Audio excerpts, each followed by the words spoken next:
We lived on a perfect suburban street until the neighbors started poisoning my son's spirit. When I found him trying to scrub his own skin off, I knew it was time to unleash the wolves. There's a kind of quiet desperation that settles in when you can't protect your own kid. It's not a loud, raging fire. It's a cold, heavy stone that sits in your gut, day in and day out. For me, that feeling started the day the Hendersons moved in next door. Before them, our street was the kind of place you see in commercials: kids riding bikes, neighbors sharing lawnmowers, the smell of barbecues on a summer evening. My son Leo, who was 8 at the time, was the king of that street.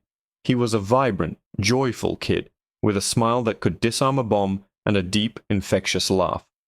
His world was full of superheroes, chalk drawings on the sidewalk, and the belief that everyone, deep down, was good. The Hendersons shattered that world. It started small. A cold stare from Mr. Henderson as Leo, who is mixed race, chased a soccer ball into their yard. A sharp tug on their son's arm, pulling him away when Leo asked if he wanted to see his new Captain America action figure. My wife Sarah and I told ourselves they were just unfriendly. Private people. We tried to be welcoming, waving when we saw them, offering a plate of cookies that was left untouched on their doorstep. But the coldness soon curdled into something uglier. The whispers started just loud enough for me to hear as I trimmed the hedges, vile words slithering over the fence like poison gas. Then they started aiming it at Leo.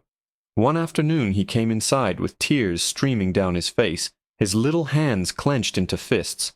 He said the Henderson kids, who were a few years older, had told him he was the color of mud and shouldn't be allowed to play on their clean street. I saw red. I'm not a confrontational man by nature, but when it comes to my son, a different person takes over. I marched over there, my heart pounding a war drum against my ribs, and knocked on their door. Mr. Henderson answered, a smug, contemptuous smirk on his face. I told him what his kids said. He didn't deny it. He just leaned against the doorframe and said, "Kids will be kids. Maybe if you kept yours on a leash there wouldn't be any problems." The sheer audacity of it left me speechless. He was enjoying this. He was feeding on our pain. We called the police. An officer came, took a report, and told us it was essentially a neighborly dispute. There was nothing they could do unless a physical threat was made. The Hendersons were smart. Their cruelty was all verbal, all psychological.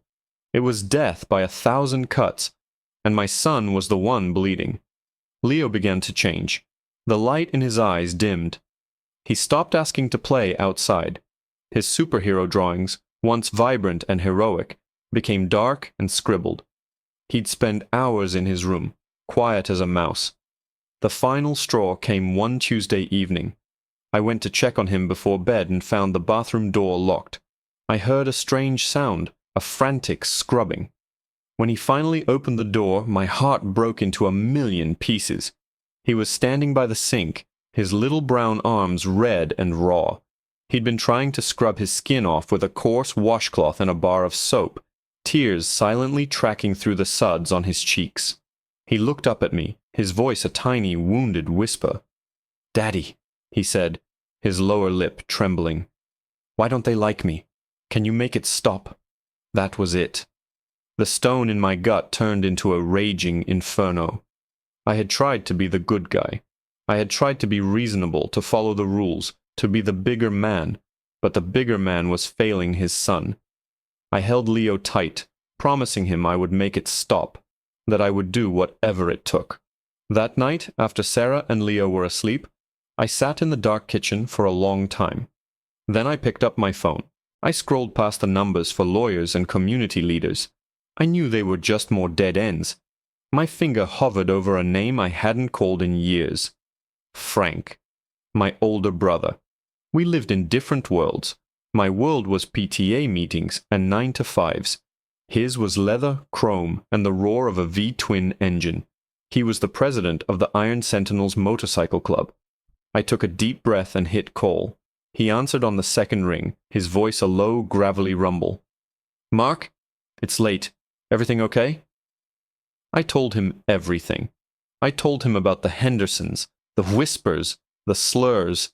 I told him about what I found my son doing in the bathroom. My voice cracked as I described the look on Leo's face. For a long time, the only sound on the other end of the line was Frank's steady breathing. I thought maybe he'd hung up. Then he spoke, and his voice was devoid of all warmth. It was cold, hard steel. "Where do they live, Mark?" he asked. I gave him the address. "Stay inside this weekend," he said, "especially on Saturday. We're coming." He hung up. A part of me was terrified of what I had just done, of the storm I had just summoned. But the part of me that was a father, the part that had seen his child trying to scrub himself away, didn't care. That Saturday was the longest day of my life. The Hendersons were having a barbecue in their backyard, their music blaring, their loud, obnoxious laughter grating on my last nerve.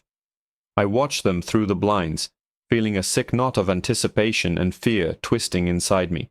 Leo was in his room, drawing. Around 3 p.m. I felt it before I heard it. A low, deep vibration in the floorboards, like a distant earthquake. Then the sound came, a faint hum that grew steadily into a thunderous roar. The windows of my house began to rattle. Out on the street, the Hendersons' music was completely drowned out. Their laughter died. I saw Mr. Henderson step out into his front yard, a confused and annoyed look on his face. The sound was deafening now, a wall of pure mechanical fury. And then I saw it. A single blindingly bright headlight turned onto our quiet suburban street. It was followed by another, and another, and another. Soon the entire street was filled with them, a river of polished chrome and black leather, the engines of 24 motorcycles rumbling in perfect menacing unison. They rolled to a slow, deliberate stop, forming a perfect semicircle around the Hendersons' house, blocking them in. The engines cut out one by one, plunging the street into a sudden, terrifying silence. And right at the front of the pack, I saw my brother Frank, sitting on his lead bike, his face set like stone. The silence that fell was heavier than any sound I'd ever heard. It was absolute, a physical weight pressing down on our little suburban street.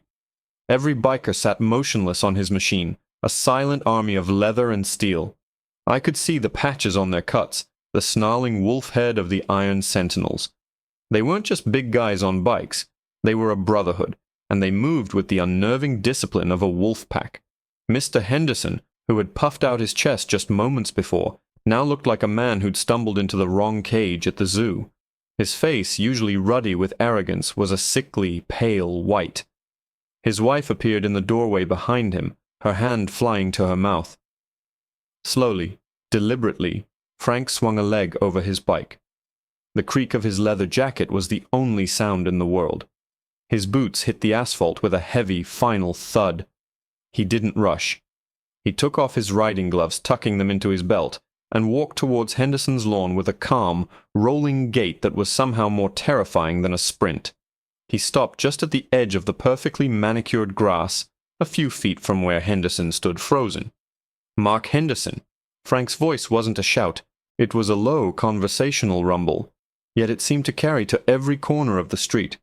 Henderson just nodded, his Adam's apple bobbing. "My name is Frank," he said, extending a hand. Henderson flinched, but after a moment's hesitation, he took it. I saw Frank's grip tighten, and a flicker of pain crossed Henderson's face. Frank held on for just a second too long before letting go. "I'm concerned about this neighborhood," Frank continued, his eyes scanning the quiet houses, the manicured lawns, the idyllic facade.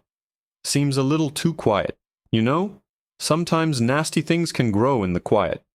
Things like hate, rot, and it can be especially dangerous for the kids." I don't know what you're talking about," Henderson stammered, finally finding his voice. "This is private property. You and your friends need to leave before I call the police." A slow, cold smile spread across Frank's face. It didn't touch his eyes. "Please do," he said, gesturing with an open palm toward the house. "Call them. Tell them a group of concerned citizens are holding a peaceful neighborhood watch meeting. Tell them we're here to make sure every child on this street feels safe. Every single one." He took a half step closer, lowering his voice. "Or you could tell them the truth. Tell them you've been terrorizing an 8-year-old boy. See who they end up talking to."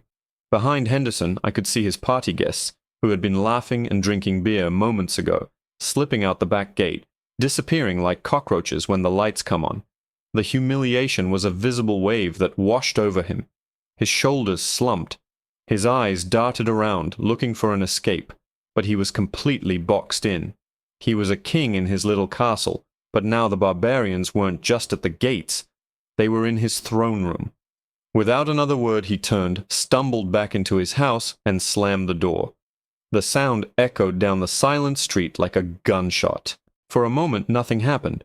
Frank stood there looking at the closed door.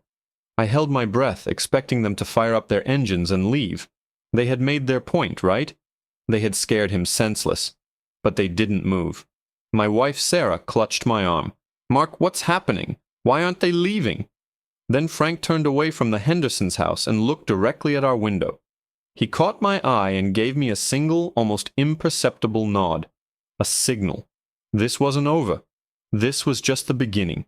He walked back to his bike, but he didn't get on. Instead, he leaned against it and crossed his arms. Then, one by one, the other bikers killed their ignition switches, silencing the last few humming engines. The kickstands came down with a series of metallic clicks.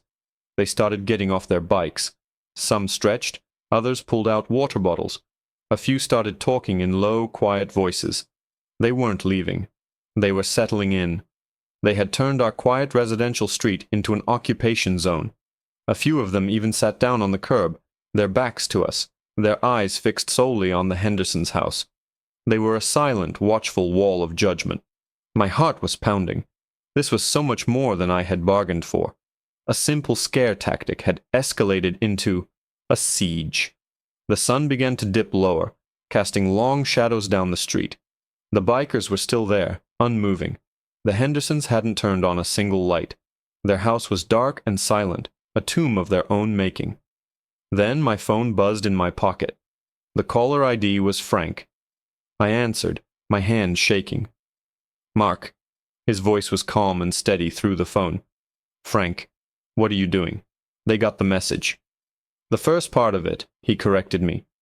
"Now comes the lesson. I need you to do something for me. Go get Leo." I froze. "Frank, I don't know." "Just do it, little brother. Bring him to the living room window. Right now. I hesitated for a second, then went to Leo's room. He was sitting on his bed, looking at a comic book, pretending he hadn't heard the thunder outside. I picked him up and carried him to the window.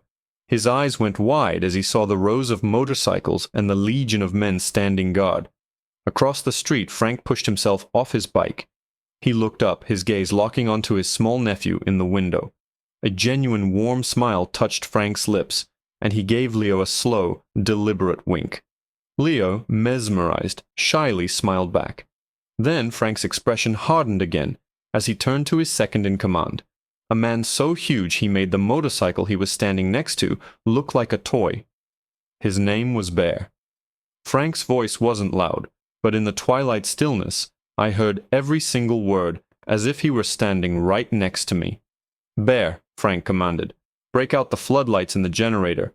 I want that house lit up like it's Christmas. And tell the boys to get comfortable. Nobody sleeps until I say so." The generator coughed to life with a low growl that settled into a steady drone, a constant reminder of the biker's presence.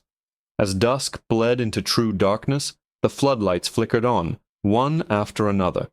They weren't just lights. They were miniature suns, brutally harsh and unforgiving. They bathed the Hendersons' house in an intense, sterile white light, erasing every shadow, exposing every shingle, every blade of grass, every flicker of a curtain from within. Our side of the street, by contrast, was plunged into deeper darkness, making us feel like we were sitting in a theater, watching a play unfold on a brightly lit stage. Leo was glued to the window, his earlier fear replaced by a wide-eyed, almost reverent awe. To him, this wasn't an intimidation tactic. It was a scene straight out of his comics. The good guys had arrived. A team of real-life superheroes, led by his Uncle Frank, had come to stand guard against the villains. He didn't understand the tension, the unspoken threat hanging in the air. All he saw was strength, a protective fortress built just for him. Sarah, however, understood perfectly. She stood beside me, her arms wrapped tightly around herself, her expression a mixture of gratitude and profound unease. "Mark, this is a lot," she whispered. "What if they don't leave? What if Henderson finally does call the cops and they all get arrested?" "Frank knows what he's doing," I said, trying to convince myself as much as her. "He's not stupid." I hoped I was right. This was Frank's world, not mine. I was just a spectator. The bikers settled into a disciplined watch. They didn't drink, they didn't get rowdy. They spoke in low tones, their silhouettes moving calmly in the generator's hum and the harsh glare of the lights. Some of them had camp chairs they'd pulled from saddlebags. Bear, Frank's massive second in command, was methodically making his way down the line, handing out sandwiches and bottles of water. It was organized, it was professional. It was terrifying. Around 9 p.m. we saw movement inside the Henderson house. A shadow passed by a window. A few minutes later, the front door creaked open a few inches. Henderson peered out, his face a pale sliver in the artificial daylight. Frank, who had been leaning against his bike, didn't even turn his head. "Can we help you, Mark?" he called out, his voice casual. The door slammed shut again. The message was clear. "We're not going anywhere. This is your life now. You live in a fishbowl." Other neighbors started peeking out their own windows, drawn by the strange silence and the unnatural light. I saw old Mrs. Gable from 2 doors down part her curtains, her eyes wide. The Carsons across the street flickered their porch light on and off, as if testing to see if the world had gone insane. But no one came out. No one called the police, or if they did, the police didn't come. Perhaps they looked up the Hendersons' address and saw the previous neighborly dispute report and decided to let it play out. Or maybe, just maybe, they'd heard the whispers too. Maybe they knew what kind of people the Hendersons were and felt a grim sense of satisfaction. An hour later, I put a sleepy but smiling Leo to bed. For the first time in weeks, he didn't fight it. He didn't ask for the hall light to be left on. He just curled up under his blankets, mumbling something about Uncle Frank's army, and was out like a light. When I came back downstairs, Sarah had made coffee. We sat in the dark living room, the only light coming from the surreal scene outside our window. "He smiled, Mark," she said, her voice thick with emotion. "I haven't seen him smile like that in so long." A tear rolled down her cheek. "I hate that it took this, but I'm so glad they came." I put my arm around her, and we just sat there, watching the silent vigil. The night wore on. The bikers took shifts, some resting in camp chairs while others stood, their arms crossed, their gazes unwavering. The generator hummed its endless, monotonous song. The floodlights bleached the color from the Hendersons' prize-winning roses. It was a form of psychological warfare I couldn't have imagined in my wildest dreams. It wasn't violent, but it was suffocating. There was no escape from the light, no escape from the silent judgment of 24 men. Sometime after midnight, the unthinkable happened. The Hendersons' garage door began to slowly, noisily roll open. Every biker on the street straightened up in unison. It was like watching a pack of wolves notice a deer. The headlights of Henderson's minivan flashed on, cutting through the glare. The engine turned over. He was going to try and make a run for it. Frank took 2 steps forward, positioning himself directly in the center of the driveway. He stood there, alone, his arms hanging loose at his sides. The minivan lurched forward, its tires crunching on the gravel. It rolled down the driveway, picking up a little speed. It didn't slow down. My breath hitched in my throat. He wasn't going to stop. He was going to hit my brother. The minivan was 10 feet away, then 5. The bikers started to move, a low rumble of anger passing through them. Sarah gasped and buried her face in my shoulder. I couldn't look away. At the very last second, with a screech of tortured rubber, the minivan slammed to a halt, its bumper inches from Frank's knees. The engine of the minivan idled loudly in the oppressive silence, the exhaust puffing out white clouds in the cold, bright light. Frank hadn't flinched. He hadn't even blinked. He stood as still as a statue, a man carved from granite and fury, daring Henderson to cross the final, irrevocable line. The driver's side door flew open, and Henderson stumbled out, his face contorted in a mask of impotent rage. "Get out of my way!" he screamed, his voice cracking with hysteria. "Get out of my way, you freak! This is harassment! I'll have you all in jail!"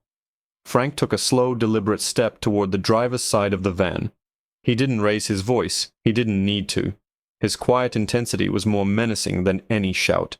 "You're not going anywhere, Mark," he said, his voice a low growl. "You're going to turn that engine off, go back inside your house, and you're going to listen. Because we're only going to have this conversation once." For a second, I thought Henderson might actually try to fight him. He balled his fists, his chest heaving. But then he looked past Frank, at the wall of impassive, leather-clad men who were now all on their feet, their expressions promising a world of pain. Defeat washed over him. With a choked sob of frustration, Henderson slammed his fist on the hood of his own van, then reached inside, turned off the engine, and threw the keys onto the lawn. "What do you want?" "Ah," he spat, his voice dripping with venom. "Money? Is that it?" "We don't want your money," Frank said, his eyes cold and hard. "We're here because of a little boy, an 8-year-old boy who you and your family have been tormenting. A little boy who was trying to scrub his own skin off because you made him believe he was dirty." Frank's voice dropped to a near whisper, but it was laced with steel. "You made a child hate himself. There's no coming back from that. There are no second chances." He let the words hang in the air, letting the weight of them crush Henderson. "So here's what's going to happen," Frank continued, ticking the points off on his fingers. "Tomorrow, a for sale sign is going to go up on that lawn. I don't care where you go. I don't care how much you lose on the house. You're going to pack up your things, and you're going to disappear from this street and from my nephew's life. If I ever see your face again, if I ever hear your name mentioned anywhere near my family, this little neighborhood watch meeting is going to look like a goddamn picnic." He paused, letting the threat settle. "And one more thing. Before you go, you're going to apologize. Not to me. Not to my brother. You're going to apologize to the boy." Henderson stared, aghast. "You're insane." "Insane is teaching your children to hate," Frank shot back. "Now you have a choice. You can agree to my terms, and my brothers and I will escort you off this street peacefully. Or you can refuse, and we can spend the rest of the night and tomorrow and the day after that discussing your other options. The light is on. The stage is yours." Frank turned his back on him then, an act of ultimate dismissal, and walked back to the center of the street. Henderson stood there, trembling with a mixture of rage and terror. The floodlights bleached all the color from his face, making him look like a ghost. He looked at the silent, watching bikers. He looked at his dark, besieged house.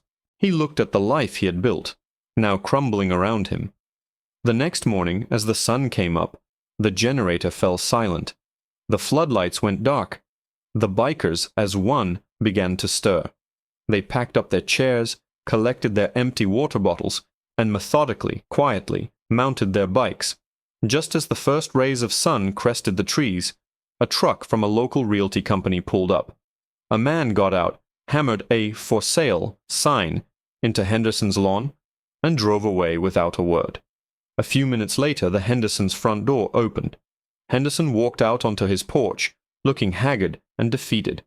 He walked across his lawn, across the street, and stopped on the sidewalk in front of my house. Frank gave me a nod. My heart pounding, I went and gently woke Leo. I carried him to the front door. Sarah right behind me. I opened it and stood there, with my son in my arms. Henderson wouldn't look at me. He couldn't. His eyes were fixed on Leo.